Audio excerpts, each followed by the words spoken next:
दोस्तों finally CBSE ने second term के सैंपल पेपर रिलीज़ कर दिए हैं, तो ये हमारे लिए बहुत अच्छी बात है।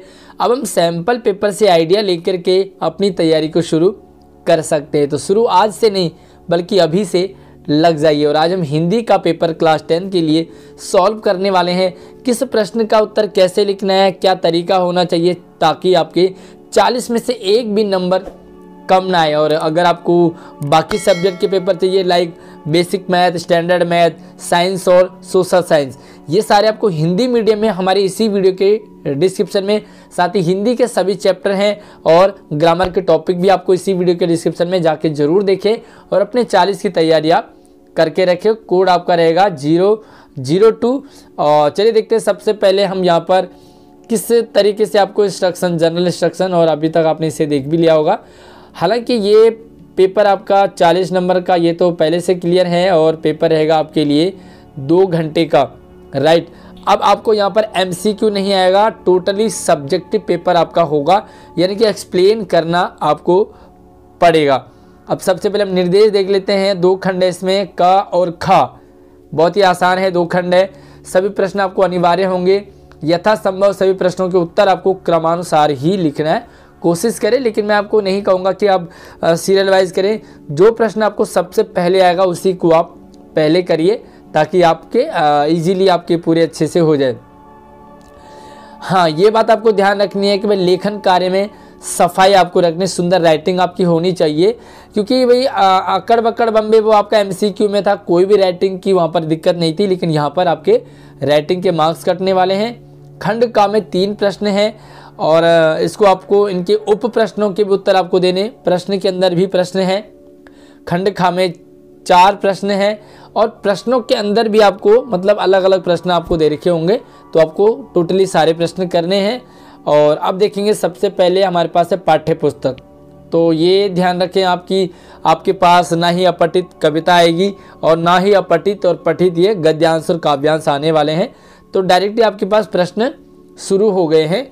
और यहाँ पर आपको एक बात और ध्यान रखनी है कि 36 के साथ साथ कृतिका भी आपको इस सेकेंड सेमेस्टर में लगने वाला है, क्योंकि फर्स्ट सेमेस्टर में आपके पास कृतिका बिल्कुल भी नहीं था। तो चलिए यार, वीडियो को अभी लाइक नहीं किया तो अभी कर दीजिए, क्योंकि लाइक का टारगेट आपके पास कम से कम 1000 होना चाहिए। देखते हैं कितने लाइक आप कर पाते हो।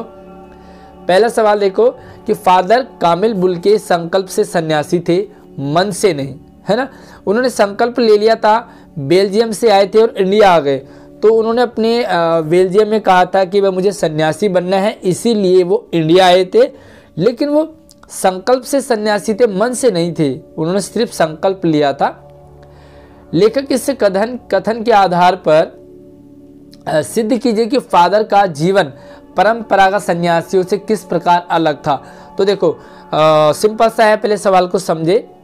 फादर कामिल बुल्की, देखो सन्यासी 2 तरीके के होते हैं, एक तो दिखावे से होते हैं जो हमें दिखता है, और एक कोई संकल्प से होता है। तो फादर कामिल बुल्की ये फैमिलियर रहे, मतलब वो वहाँ से तो आ गए इधर, लेकिन इंडिया में आने के बाद वो फैमिलियर रहे, वो लेखक के साथ रहे, उनके दोस्तों के साथ रहे, परिवार की तरह रहते थे, यहाँ तक कि उनके बच्चे को जूठा भी, है ना, तो फादर कामिल बुल्के ने ही खिलाया। तो यार सन्यासी को इस तरह से नहीं रहता, सन्यासी रिलेशन नहीं बनाता, सारे रिलेशन तोड़ के आते हैं। तो यहाँ पर आपने बताना है कि भाई क्योंकि सन्यासी जो है वो सारे रिश्ते नाते तोड़ देते हैं, कोई मम्मी पापा दोस्त भाई बहन परिवार नहीं होता। बट यहाँ पर फादर कामिल बुल्के ने इंडिया में परिवार बना लिया था। परिवार का मतलब वो फैमिली में रहते थे, जिससे संबंध बनाते थे, तो लंबे टाइम तक उसे रिश्ता बना करके रखते थे, जो कि सन्यासी ऐसा बिल्कुल नहीं करते हैं। और ध्यान रखें कि आपको ये जो प्रश्न है वो ये है आपके लिए 2 नंबर का या 4 नंबर का, हाँ 2 नंबर के प्रश्न है ये, ठीक है। उसके बाद देखो दूसरा कि फादर की उपस्थिति लेखक को देवदार, तो देवदारू की छाया के समान क्यों लगती थी, पाठ के आधार पर आपको सिद्ध करना है। फादर कामिल बुल्के के संपर्क में आने वाला हर एक प्राणी बड़ा सुकून में रहता था, बड़ा आराम मिलता था उसे। उनका फादर कामिल बुल्के का बोलना, उनके दर्शन करना, उनका साथ होना, गले मिलना बहुत ही सुकून देता था।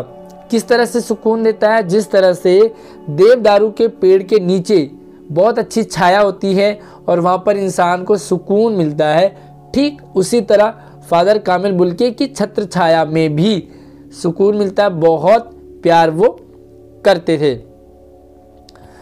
तीसरा सवाल है कि क्या सनक सकारात्मक भी हो सकती है? सकारात्मक सनक की जीवन में क्या भूमिका हो सकती है? सटीक उदाहरणों द्वारा आपको अपने विचार प्रकट करने हैं। तो ये लखनवी अंदाज से रिलेशन है इसका। सनक, हमारे नवाब साहब को सनक चढ़ा, खीरे सूंगे उंगे सब काटा वटा और फेंक दिया। तो क्या सनक भी सकारात्मक होता है? देखिए, सनक दोनों होते हैं। कुछ सनकी होते हैं जो नेगेटिव होते हैं, उनका नेगेटिव असर पड़ता है। कुछ सनकी सकारात्मक होते हैं, वो समाज के लिए, परिवार के लिए, दोस्तों के लिए पॉजिटिव होते हैं, देश के लिए। भाई देखो, सनकी लोग ही तो होते हैं जिन्होंने मोबाइल बना दिया। सनकी लोग होते हैं जो अंतरिक्ष में चले जाते हैं। भैया हमें तो डर लगेगा, लेकिन सनकी है ना, अंतरिक्ष में गए। सनकी हैं, वैज्ञानिक बनते हैं। सनकी हैं, दार्शनिक बनते हैं। तो किसी भी चीज़ के तह तक जाना सनकी ही कर सकता है। तो यार पॉजिटिव है नहीं है? बताओ, अगर कोई सनकी नहीं होता ना तो कोई तरक्की नहीं कर पाता, ना ही विज्ञान तरक्की कर पाए, ना ही गणित के फील्ड में कोई तरक्की कर पाए, ना ही हिंदी के फील्ड में तरक्की कर पाए। और कुछ बच्चे भी सनकी होते हैं, उनको सनक चढ़ गई तो उन्होंने चैप्टर को कंप्लीट करना है तो करना है। आप मुझे बताइए कि आप में से कितने बच्चे सनकी हैं जो एक बार ठान लेते हैं तो अपनी भी नहीं सुनते? यार ये भी तो सनकी है ना, कि अगर हमने ठान लिया तो उस काम को करना है, ये भी सनकी है। अब आपको क्या करना है, कोई एग्जाम्पल देना है। तो एग्जाम्पल आप दे सकते हैं अपना ही, कि एक बार मुझे ऐसा सनक चढ़ा कि मुझे खाना तभी खाना है जब मैं ये वाला काम कंप्लीट करूँगा या करूँगी, और आपने उस काम को कंप्लीट करने के बाद ही खाना खाया।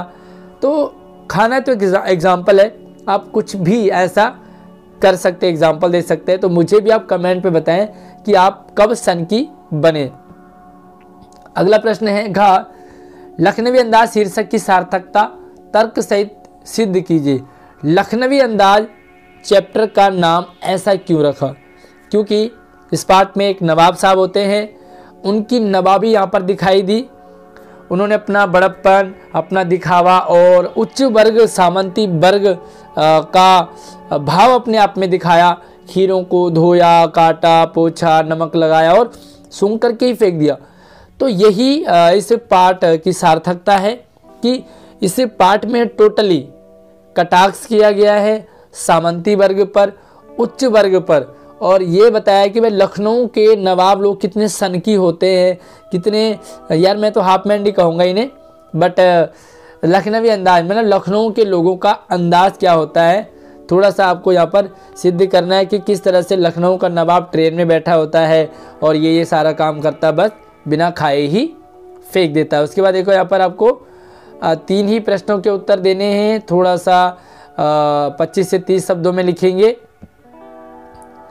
उत्साह कविता के शीर्षक की सार्थकता। अब आ जाए उत्साह कविता। ये वीडियो हमने कंप्लीट पूरा लाइव सेशन में पूरे कविता को एक ही सेशन में पढ़ाया, तो आप जरूर जाकर के उसे देखें। उत्साह कविता की सार्थकता अगर हम शीर्षक की बताएं, उत्साह का मतलब होता है जोश, जोश का मतलब होता है जब हम किसी काम को करने के लिए ठान लेते हैं। और पाठ में, इस कविता में क्या दिखाया है भाई, परिवर्तन लाना, बदलाव लाना। और बदलाव कब ला सकते हैं? जब आपके अंदर जोश होगा, उत्साह होगा। और इस कविता के माध्यम से लेखक, कवि उत्साह लाना चाहते, जोश लाना चाहते, परिवर्तन लाना चाहते। तो यार चैप्टर की सार्थकता हो गई ना, क्योंकि बादलों को बरसने के अर्थात बदले गरजने को कहा गया। ठीक है, अगला प्रश्न है, इस सत्र में पढ़ी गई किस कविता में फागुन के प्राकृतिक सौंदर्य का वर्णन किया गया है, उसे अपने शब्दों में व्यक्त करेंगे। तो इस सत्र में आपको अट नहीं रही है, एक कविता है उत्साह के बाद ही अट नहीं रही है। इस कविता में प्राकृतिक, फागुन के प्राकृतिक सौंदर्य का वर्णन किया गया है। अपने शब्दों में आप बताएंगे कि वह फागुन का क्या है कि सुंदरता इतनी, मतलब प्राकृतिक सुंदरता है, इतनी गजब होती है, इतनी प्यारी होती है कि आप देखते ही रह जाएं। लाइक अगर आप हमारे उत्तराखंड चले जाओ, हमारे गांव में, तो हमारे गांव में फागुन के महीने अगर आप 1 दिन 2 दिन रहने जाओगे ना, पूरा हफ्ता और महीना रह के आओगे, क्योंकि आपका दिल ही नहीं करेगा वहाँ से आने का। तो प्राकृतिक सौंदर्य इतना गजब वहाँ का होता है, विशेषकर फागुन के महीने में। तो यार बस थोड़ी बहुत आप यहाँ पर एक्सप्लेन कर देंगे। सुंदरता होती है, हरियाली होती है, फूल हो जाते हैं, पत्ते हो जाते हैं, खेत हरे भरे हो जाते हैं, चारों तरफ मनमोहक और मादक माहौल बन जाता है, और फिर मन करता है कि आज मैं ऊपर आसमां नीचे। इस सत्र में पढ़ी गई किस कविता में कोरी भावुकता न होकर जीवन में संचित किए गए अनुभवों की अनिवार्य सीख है? कविता के नाम के साथ साथ कथन की पुष्टि के लिए उपयुक्त तर्क भी दीजिए।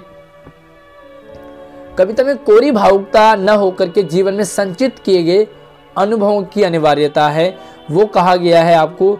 कविता है कन्यादान। कन्यादान में सिर्फ भावुकता नहीं दिखाया है, भाई इमोशनल नहीं होना है, आग रोटियां बनाने के लिए है, भाई जलने के लिए नहीं है ना। तो इमोशनल नहीं होना है, भावनाओं में नहीं खोना है। जब भी आपके साथ ऐसी सिचुएशन आए तो आपको एक्सपीरियंस, जो भी एक्सपीरियंस है आपके, वो ज़्यादा इम्पोर्टेंट है। इसीलिए माँ अपने एक्सपीरियंस बेटी को देती है। वो कहती है कि भाई मेरे साथ साथ मेरे हमारे जो आस पड़ोस में परिवेश में जो मैंने एक्सपीरियंस लिया, क्या क्या होता है शादी के बाद लड़कियों के साथ, वो तुम मत करना। तो भावुकता नहीं होनी चाहिए, हर चीज़ में इमोशनल, हर चीज़ में रोना धोना, हर चीज़ में मर मिट जाना, भाई क्या है ये, ज़रूरी नहीं है। आपको समझ होनी चाहिए, अनुभव लें आप। कभी भी ऐसी कंडीशन आ जाए तो आपको क्या करना चाहिए।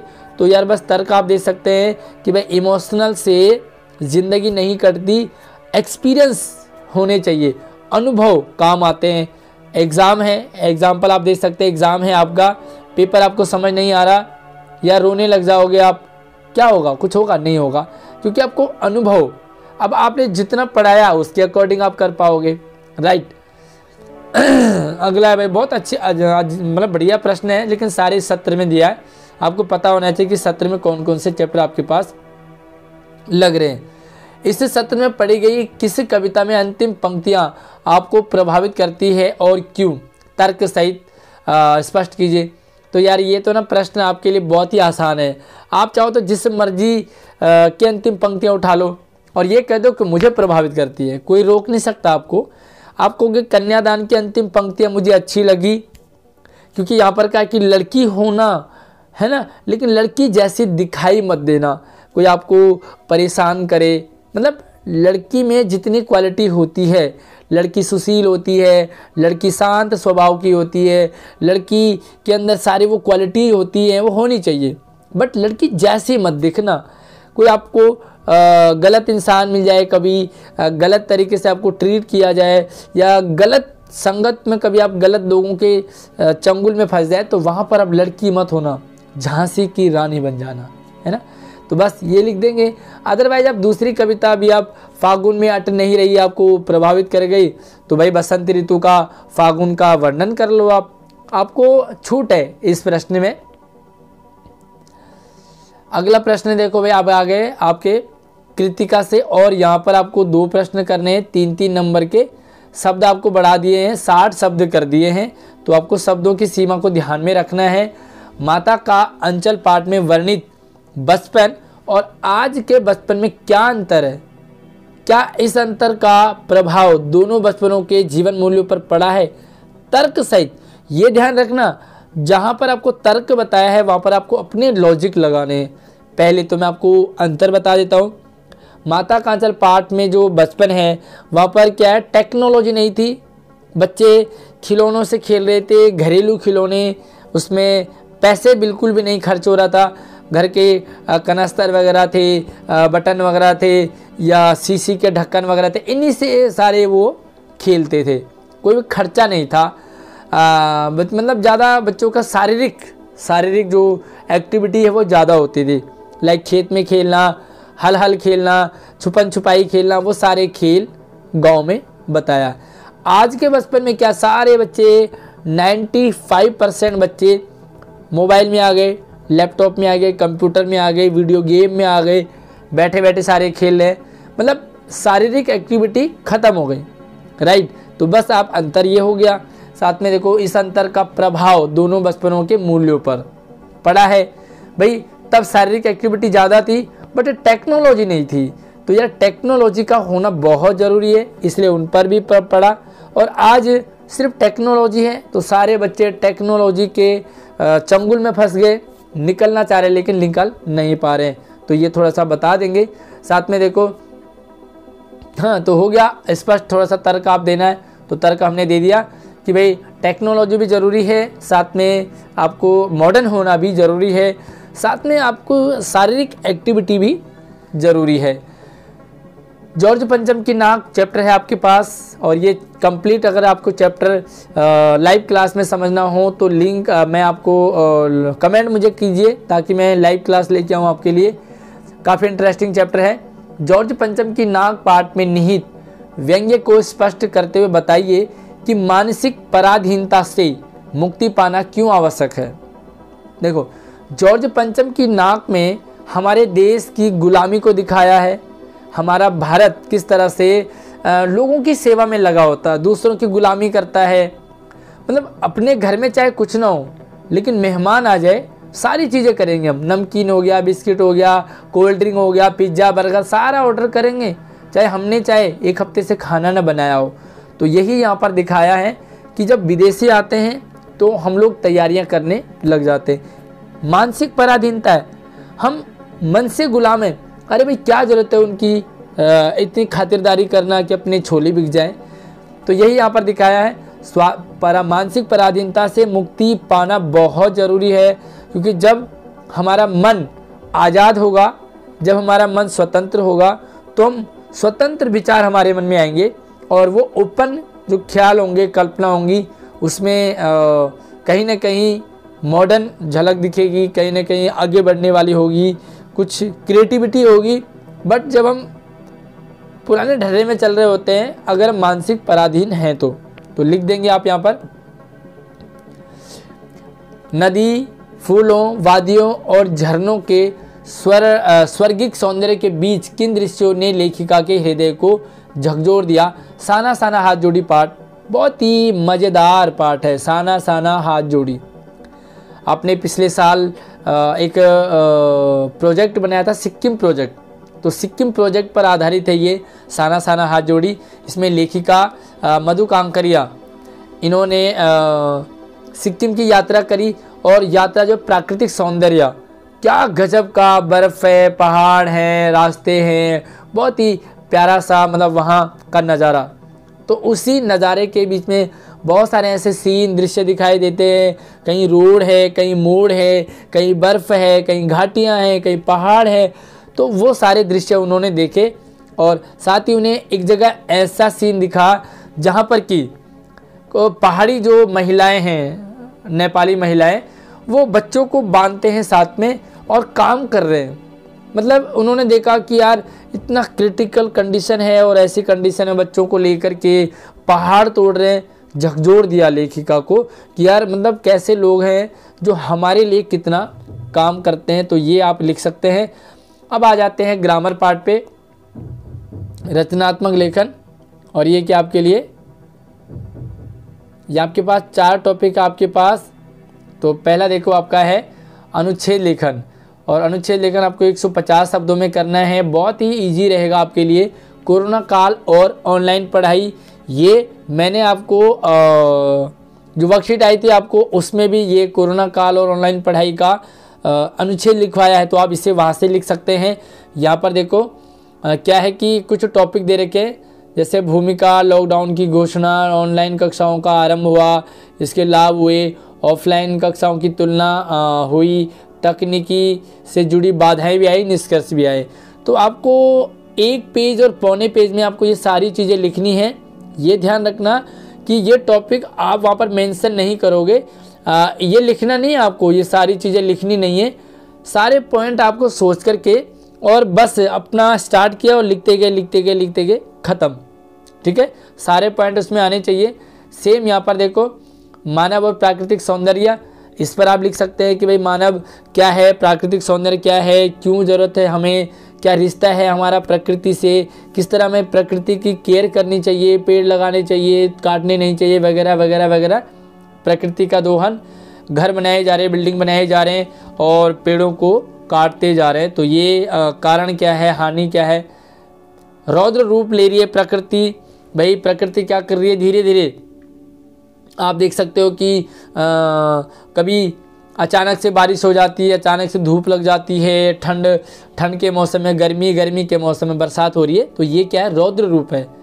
और सड़क सुरक्षा, जीवन रक्षा, तो ये टॉपिक आपके इसके अंदर हैं। आप चाहें तो इन टॉपिक्स को मुझे बता दें, मैं कंप्लीट एक सेपरेट आपके लिए लेके आ जाऊँगा। इसमें जो भी टॉपिक आपको समझना हो मुझे कमेंट कर देंगे, तो मैं उसी टॉपिक पर अनुच्छेद आपको बता दूंगा कि कैसे और क्या आपको लिखना है। उसके बाद आपके लिए है आपकी चचेरी दीदी कॉलेज में दाखिला लेना चाहती है, किंतु आपके चाचा जी आगे की पढ़ाई ना करवाकर उनकी शादी करवाना चाहते हैं। ठीक है, आपकी चचेरी दीदी है, चचेरी बहन है, उसे कॉलेज में पढ़ना है 12th के बाद, किंतु आपके चाचा जी को है आगे की पढ़ाई नहीं करवा रहे बल्कि उनकी शादी करवा रहे हैं। राइट, इस बारे में अपने चाचा जी को समझाते हुए एक पत्र लिखेंगे। तो पत्र में शब्दों की सीमा तो खार ज़्यादा मायने नहीं रखती, बट हाँ ये अनौपचारिक पत्र है तो भाई ज़्यादा बढ़ाए ना। सबसे में भाई प्रिय चाचा जी कैसे हो, हालचाल ठीक है आपके, मैं ठीक हूँ, आशा करती हूँ आप सब लोग ठीक होंगे, घर परिवार में सब ठीक होंगे। तो चाचा जी सुना है मैंने कि आप दीदी को 12th के बाद नहीं पढ़ाना चाहते हो। मैं आपसे रिक्वेस्ट करती हूँ, निवेदन करती हूँ कि दीदी को ज़रूर पढ़ाएं। दीदी बहुत अच्छी है पढ़ने में, उन्होंने मेरी बहुत हेल्प करी इस कोरोना काल में, मैंने सारे डाउट उन्हीं से क्लियर करे और मुझे उम्मीद है कि दीदी एक दिन डॉक्टर, इंजीनियर, टीचर वगैरह वगैरह जो भी आप बनाना चाहते हो वो लिख दें कि वो बनेगी। और दीदी का फ्यूचर बहुत ही ब्राइट है, अगर आप उनकी अभी शादी कर लोगे तो वो उनका जो कैरियर है वो बर्बाद हो जाएगा, वो पढ़ नहीं पाएंगी। और उनका लक्ष्य बहुत बड़ा है, वो बहुत ऊंचा छुएंगे, आसमान की बुलंदियों को छुएंगी। मुझे उम्मीद है आपसे कि आप मेरे इस विचार को ज़रूर स्वीकार करेंगे और आप पढ़ाई की वैल्यू रखते हुए, समझते हुए दीदी को पढ़ाएंगे। शादी तो उसके बाद भी दीदी कर ही लेगी। तो बस ये समापन कर देंगे। उसके बाद देखो, आपके क्षेत्र में सरकारी राशन की दुकान का संचालक गरीबों के लिए आए अनाज की कालाबाजारी करता है और कुछ कहने पर उन्हें धमकाता है। इसकी शिकायत करते हुए जिलाधिकारी को पत्र लिखेंगे। तो सेवा में श्री जिलाधिकारी महोदय, और कोई भी एड्रेस डाल देंगे आप, अपने आसपास का एड्रेस डाल दें, उससे कोई फ़र्क नहीं पड़ता है। विषय ज़रूर लिखेंगे, विषय लिखेंगे कि सरकारी राशन की दुकान में कालाबाजारी रोकने के संदर्भ में। ठीक है, और अब आप लिख दो अपना मैटर कि भाई महोदय सविनय निवेदन इस प्रकार है कि हमारे इलाका ये है, मैं यहाँ रहता हूँ, हमारे इलाके में ये ऐसे राशन की ये दुकान है, वो जो है तराजू पे चुंबक लगाता है या 10 किलो की जगह 8 किलो 7 किलो ही देता है वगैरह वगैरह। इसकी अगर हम कुछ कहते हैं तो ये हमें धमकाता है, कृपया करके इस पर एक्शन लिया जाए, इसको संज्ञान में लिया जाए और सरकारी राशन वाले जो दुकानदार है उस पर कार्रवाई की जाए, आपकी कृपा होगी। चलिए अब आप चलते हैं इसके, आपको अपना फ्लैट किराए पर देना है। ठीक, कोई फ्लैट है आपका, आपको किराए पे देना है। इसके लिए आपको करना है विज्ञापन, एक एडवर्टाइजमेंट बनाना है। दूसरा भी देख लेते हैं पहले। आपकी दीदी ने संगीत कला केंद्र खोला है। आपकी दीदी क्या करती है, संगीत सिखाती है और कोई उन्होंने सेंटर खोला है, लाइक हारमोनियम, तबला, बांसुरी, ये सारी चीज़ों संगीत सिखाती है, डांस सिखाती है, गाना सिखाती है। इसके प्रचार के लिए लगभग 50 शब्दों में आकर्षक। सबसे पहले विज्ञापन लेखन आपको समझना है, तो इस वीडियो के डिस्क्रिप्शन में आपको विज्ञापन लेखन कैसे लिखते हैं, क्या बनाते हैं, आप बॉर्डर बना देंगे और उसमें अट्रैक्टिव आपको विज्ञापन बनाना है। उसमें कुछ बम्पर आप रखेंगे, भाई फ्लैट के आसपास में आप दिखाएंगे कि भाई मेट्रो है, पार्क है, स्विमिंग पूल है, सरकारी स्कूल है, शॉपिंग मॉल है वगैरह वगैरह सारी चीज़ें। तो आप इस तरह से लिखेंगे और फ्लैट किराए पे आप दे देंगे कि भाई आपको सारी सुविधाएं यहाँ पर मिलेंगी, लाइट के साथ, पानी के साथ सब कुछ रहेगा।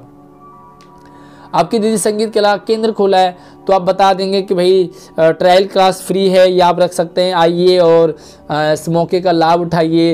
मतलब कुशल संगीतज्ञ से आपको सीखने का मौका मिलेगा, 1 हफ्ते फ्री क्लास रहेगी। तो इस तरह से आप आकर्षक विज्ञापन बना सकते हैं। और अगर आपको इंडिविजुअल कोई समझना हो तो मुझे कमेंट करेंगे, मैं आपको स्पेशली उसके लिए बना दूंगा। उसके बाद देखो यहाँ पर सॉरी,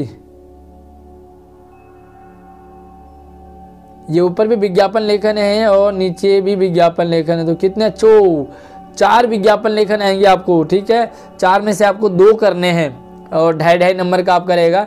उसके बाद देखो सेम यहाँ पर भी आपके लिए कि भाई बहुत कम कीमत में स्मार्टफोन बनाने वाली कंपनी के लिए बहुत कम कीमत में स्मार्टफोन बना रही है। तो आपकी स्मार्टफोन की कंपनी है, उसके लिए आपको विज्ञापन बनाना है। सस्ता, सुंदर, टिकाऊ है, बढ़िया है, 3G 4G 5G सब उसमें डाल देंगे।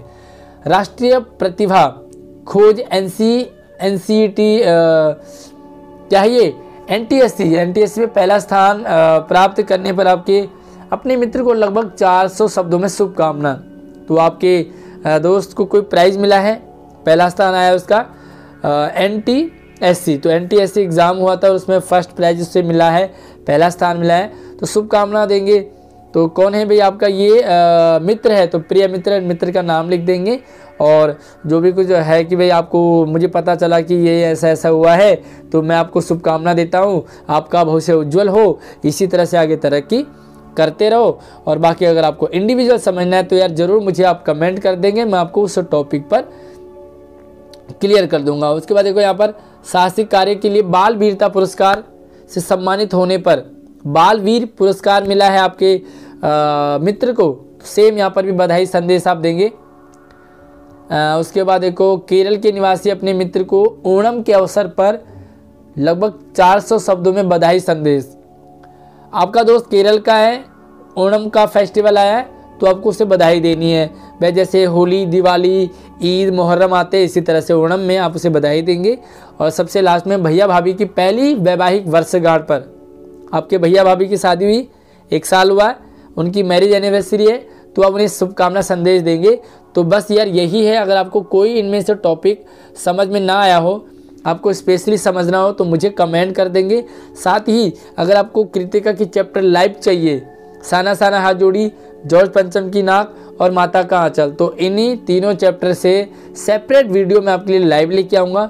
तो मुझे आप ज़रूर कमेंट कीजिए कि कब आपको चाहिए, टाइमिंग क्या रहेगी, कौन सा चैप्टर पहले आपको समझना है। तो चलिए, आई होप आपको वीडियो अच्छी लगी होगी। लाइक कर दीजिए और शेयर कर दीजिए। चैनल पर पहली बार आए तो सब्सक्राइब कर दीजिए, ताकि इन फ्यूचर आपको इसी तरह से अपडेट लगातार मिलती रहे। और अगर आपको दूसरे बाकी सब्जेक्ट के सैम्पल पेपर चाहिए लाइक हिंदी मीडियम में, तो इसी वीडियो के डिस्क्रिप्शन में आप जाइए, देखिए और अपनी तैयारी कीजिए। धन्यवाद।